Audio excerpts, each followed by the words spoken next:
Maestro Pereira, ¿nos puede hablar un poco sobre Kafka?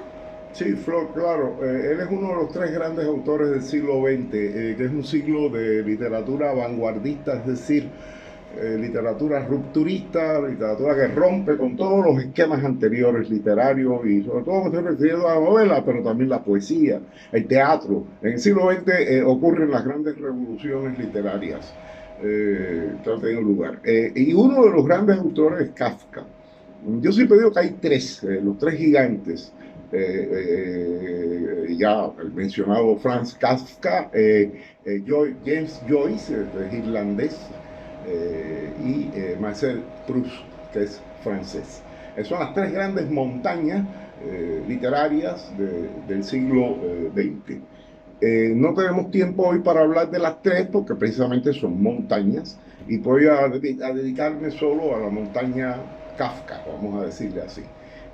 Kafka es un autor, como saben, nace en Praga, pero tiene una personalidad y una identidad y unos problemas terribles que son los que dan lugar a la grandeza de su obra, precisamente. Y uno de ellos es un problema de identidad nacional. Él es checo, puesto que vive y nace en Praga, pero es también judío y es también alemán. Entonces tiene un conflicto enorme con estos tres digamos, dimensiones, sobre todo a la hora de escribir. Él prefiere escribir en alemán, una prosa de oficina, un poco de la era guillermina.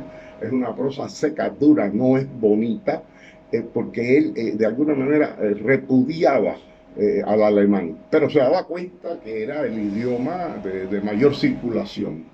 Si hubiera escrito en yiddish, solo lo hubieran leído los judíos, y si hubiera escrito en checo, pues solo los checos. Entonces él buscó una lengua más internacional. ¿Cuál era? El alemán. Es por eso que su prosa puede sonar un poco así como dura o áspera. En cambio, cuando él escribe cartas íntimas a su novia, por ejemplo, a su hermana, a su amigo Max Brod y todo eso, él escribe en yiddish. ¿Sí? Le gusta más. A esto del yiddish se descubrió hace un año, por cierto. Sí, pero él escribe en checo. ¿Por qué? Porque ahí es donde él expresaba mejor sus emociones íntimas, personales. Todo el mundo conoce más o menos algunas de sus obras, que son sobre todo la Metamorfosis, ese personaje que de pronto aparece, se despierta y está convertido en una especie de insecto gigantesco. Que hay quien dice que es un escarabajo, hay quien dice que es una cucaracha. En fin, él no define eso porque en su escritura también tiene esa característica, ese encanto o ese misterio. Él es un escritor de atmósferas y entonces tú tienes que, algunas cosas tienes que imaginártelas porque él no te lo va a poner fácil. ¿Por qué? Bueno, porque el mundo que él está expresando es el mundo es el mundo del absurdo. A él le interesa mucho el absurdo, el existencialismo y sobre todo el peso atroz que ya mostraba ya en la época del Imperio Austrohúngaro, la burocracia ya empezaba a ser insoportable. Novelas de él como El Proceso, por ejemplo, se fijan mucho en este aspecto de la burocracia. Yo he estado pensando en estos días que la burocracia ha crecido tanto, tanto, tanto desde la época de Kafka, que si Kafka volviera a nacer y tuviera que pagar, por ejemplo, la electricidad, ¿no? O hacer algún trámite en un banco, o ir a cualquier oficina de gobierno para que te den para que te actualicen un carnet de cualquier otra cosa, Kafka volvería a morirse. Es decir, no podría renacer porque vería la monstruosidad de aquello que él profetizó. Porque él fue el primero que puso el dedo sobre el tema de la burocracia.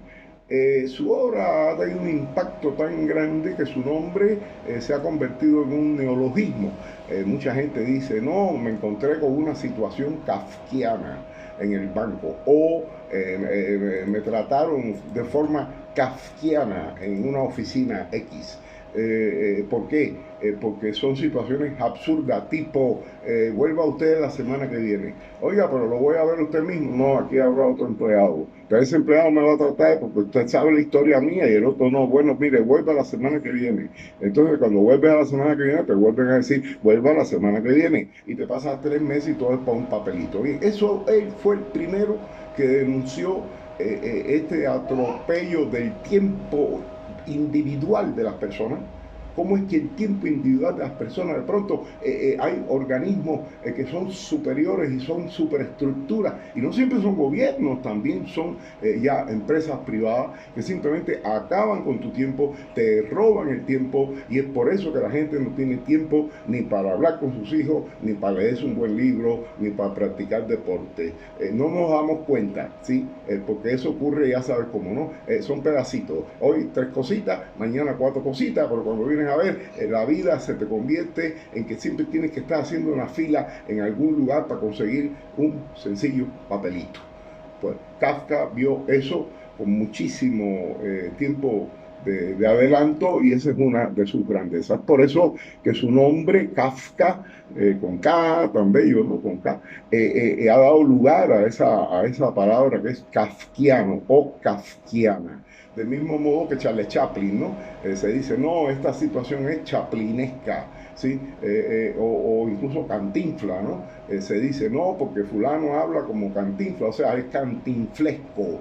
Entonces, de cantinflesco, chaplinesco, kafkiano, cuando un autor, sea actor o director de cine o pintor o escritor, consigue que su nombre se convierta en una palabra así que es un puño internacional, quiere decir que es un gran autor. Es el caso de Kafka.